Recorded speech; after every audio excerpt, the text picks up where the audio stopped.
So the next presentation is a comparative analysis of the single versus multiple laparoscopic procedures in the same setting, a rare study. And it will be presented by Dr. Nanda Jambunath. Nanda Jambunath, please welcome you to dais. Yes, start.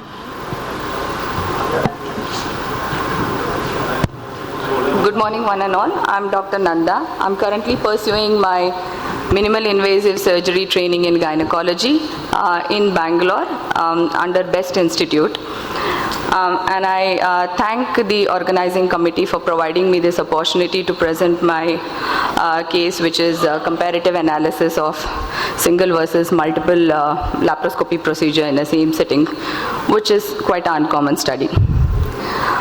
I'll be talking through the introduction of the topic and then study details and then ending with some literature review. It's not moving ahead. The slides are not moving ahead. Sorry. To begin with, I would refer this era of ongoing medical advancement as a blessing in disguise. We know that with improved medical care, the human lifespan is definitely increased, which aids in epidemic changes.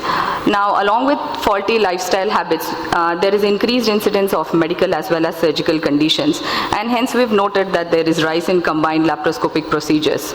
Our center excels in both laparoscopic surgical as well as gynecological procedures, and hence we decided to perform this study. I signify this study uncommon as I have found very few studies where both combined laparoscopically gynec as well as surgical studies were seen.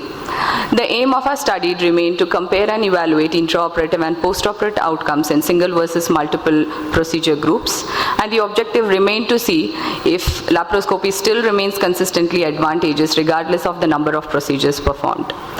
The methodology was a retrospective observational comparative analysis of 100 women, which was performed in, women were recruited who already had surgeries in 3 years of duration, which was from Jan 2022 to January 2025 at AV Arka hospitals at Bangalore.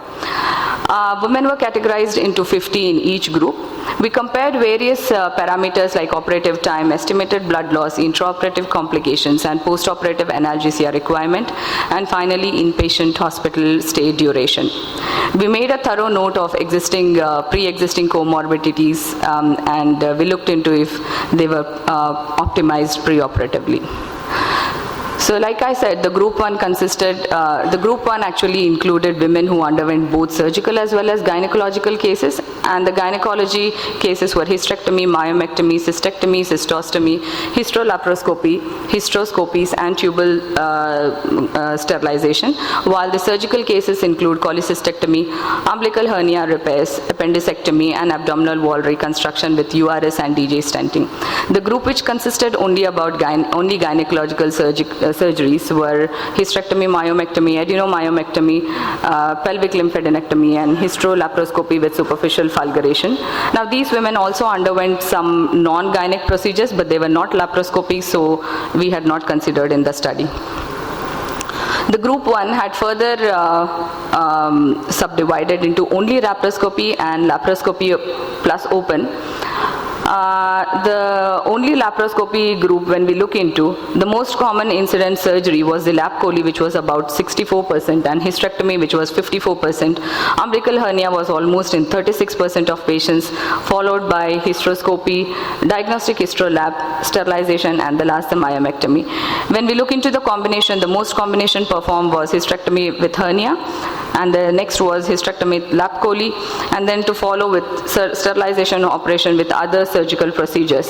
There were also procedures wherein there was more than 3 procedures conducted, and those accounted to about 9 out of the 50.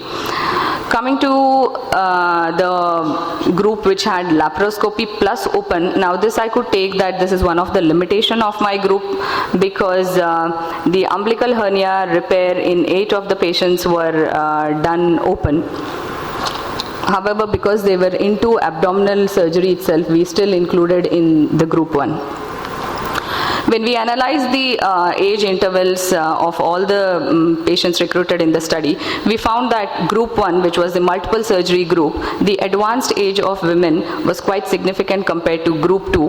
However, we found that there was no statistical significance because their chi-square value remained non-significant. We then compared the associated pre-existing comorbidities, which found that again group 1, which is the multiple group, had increased associated comorbidities compared to group 2. However, the p-values of hypertension, diabetes, hypothyroid and others when analyzed into advanced statistical chi-square values were again non-significant. We then looked into the individual parameters, which is the operative time. It was found that the largest amount of women actually fell into category where the duration of hours was between 2 and up to 3 hours. Again, it remained non-statistically significant between both the groups. When we looked into estimated blood loss, most of the women fell in less than 50 ml. We looked into the number of pain relief requirement. It was found that though the numbers are saying that the number of painkillers required was more in group 1, which is multiple surgeries, when we put into advanced statistical significance, there was no significant. The complication rate also looked into that group 1 had complications 3, which is multiple surgery, and group 2 had complication 5, which is single study, which also said there was no significance. I'll quickly take another 1 minute. So the inpatient stay was finally compared, which said that there was no significant difference in both the groups.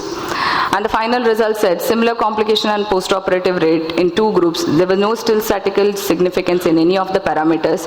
There was a note that increase in multiple surgeries did have increased operative time, but finally there was no significant.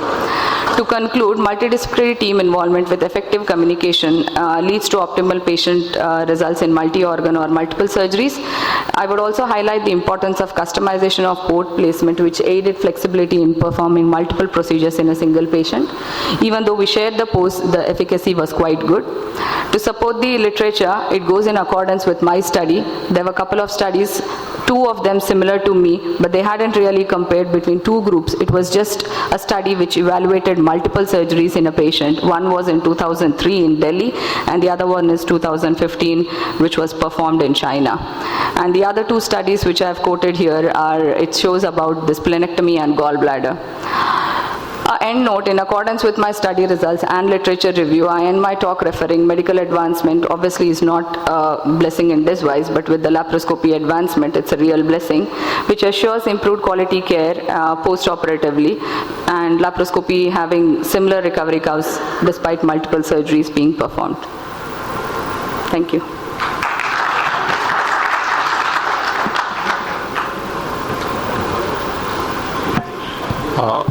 Nanda, it was a very good presentation in a very short time. A very good presentation in a very short time, and in today's world, when we are doing most of the surgeries laparoscopically, and patient come with multiple problems. Okay, only thing that we have to keep in mind is that as of there are 2 types of surgeries: reconstructive and destructive. So destructive surgeries, they can be done together. There is no harm. But destructive surgeries plus the reconstructive surgeries, so there, I think there comes the problem. Because if you are placing any mesh or anything, so then if, the chances of infection will be more, yeah. Yes, I totally agree that, sir. When we place an implant, concomitant surgeries according to the guidelines, I think we avoid doing that.